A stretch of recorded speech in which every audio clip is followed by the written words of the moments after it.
Drive le Mag. Rendez-vous ce matin à AXA Prévention pour un baromètre consacré aux deux roues motorisées, c'est-à-dire aux motards et aux scooteristes. Deux catégories qui sont proches et pourtant avec de nettes différences. Des usagers de la route qui ressentent plus l'insécurité routière que les automobilistes. Alors j'ai rencontré Céline Soubrane d'AXA Prévention, mais j'ai voulu avoir aussi le regard de la Fédération française des motards en colère, en passant un coup de fil à Marc Bertrand, en charge justement de ces questions. Il a consulté ce baromètre et nous apportera ses lumières. Ce qui nous a intéressé cette année à faire ce focus sur les deux roues motorisées, c'est justement notre constat sur la vulnérabilité des motards et des scooteristes. Un sentiment de vulnérabilité qui est partagé à 66%. Ils se sentent moins en sécurité qu'il y a 10 ans sur les routes. Et c'est un sentiment beaucoup plus marqué que chez les automobilistes. On voit vraiment qu'il y a des usages qui sont motivés par des raisons très très différentes. D'un côté, les motards qui sont plutôt guidés par le plaisir et la passion, et ça nos chiffres le démontrent. Et puis les scooteristes qui font le choix de ce moyen de transport plus pour des raisons économiques et aussi une volonté d'échapper à l'engorgement urbain. Effectivement, c'est la volonté d'échapper au trafic engorgé dans nos villes qui font qu'il y a des prises de risques, notamment sur la vitesse en ville. Ils sont quand même plus de la moitié, près de 60% à rouler à plus de 65 km/h en ville, motards et scooteristes. Et là, c'est partagé sur les deux catégories. Et puis, autre phénomène, je pense, qui est aussi lié au trafic urbain, c'est le phénomène du téléphone au guidon. On parlait beaucoup du téléphone au volant, mais du téléphone au guidon, un phénomène qui est aussi assez marqué, notamment chez les scooteristes, qui sont plus du tiers à déclarer téléphoner en conduisant, et pour un tiers d'entre eux aussi sans kit main libre. Comme chez les automobilistes, même si le phénomène est légèrement moins marqué, il y a effectivement une certaine négligence du feu orange. Et là aussi, on veut aller vite et donc on essaye encore de passer avant que le feu passe au rouge. Et ça, c'est une pratique qui reste dangereuse et une infraction. Ce qui nous a marqué, c'est la consommation d'alcool qui est assez marquée. C'est 15% des deux roues motorisées qui prennent le guidon après 4 ou 5 verres d'alcool. C'est beaucoup. Et chez les scooteristes, ils sont 15% aussi à déclarer prendre le guidon sous l'emprise du cannabis. Et ça, c'est vraiment spécifique aux scooteristes.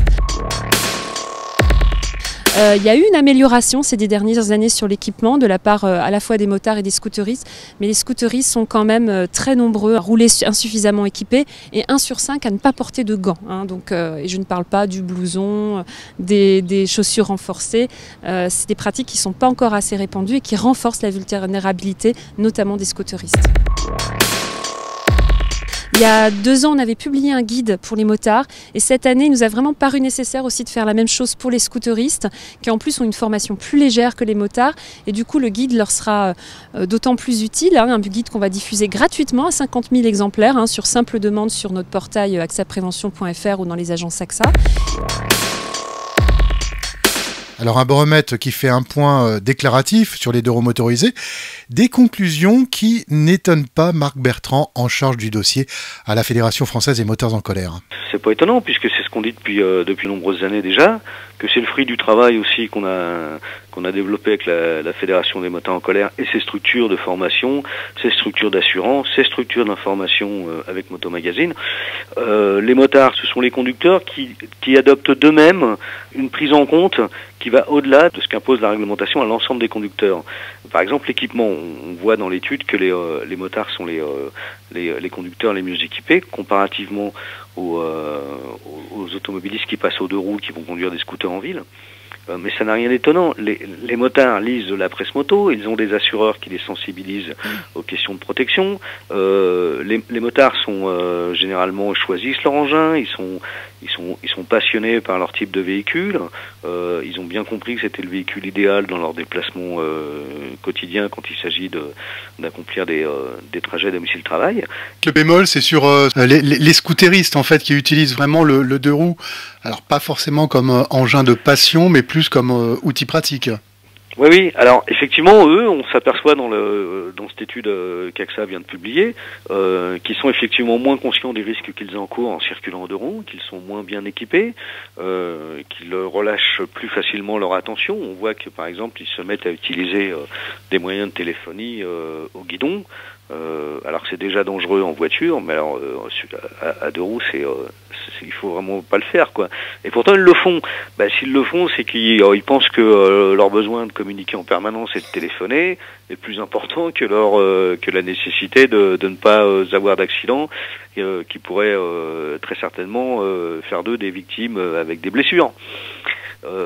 Mais s'ils n'ont pas cette conscience du risque auquel ils sont exposés, c'est parce qu'ils viennent de l'automobile où tout est fait pour rassurer le conducteur en lui disant vous avez un véhicule sûr, vous êtes en sécurité, et puis alors comme on rajoute la sécurité routière en disant respectez les règles et tout ira bien, voilà, ils se disent qu'à la limite s'ils respectent au moins les règles de vitesse, ils ne risquent plus rien. Or c'est faux.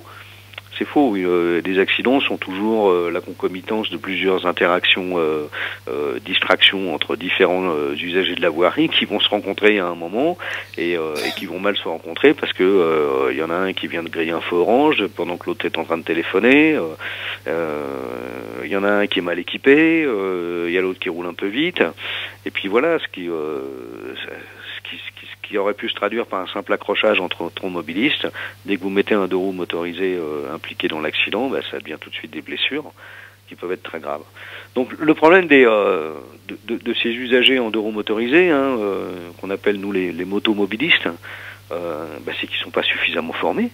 Tout simplement, ils sont pas suffisamment formés et régulièrement informés de la nécessité qu'ils auraient à être plus attentifs aux risques qu'ils encourent afin de les prévenir, de prévenir ces risques. Et ça, les motards, ils le savent. Et donc, ça enfonce le clou qui va dans votre sens. Ce baromètre AXA, il est bienvenu dans le sens où il expose tout simplement des évidences.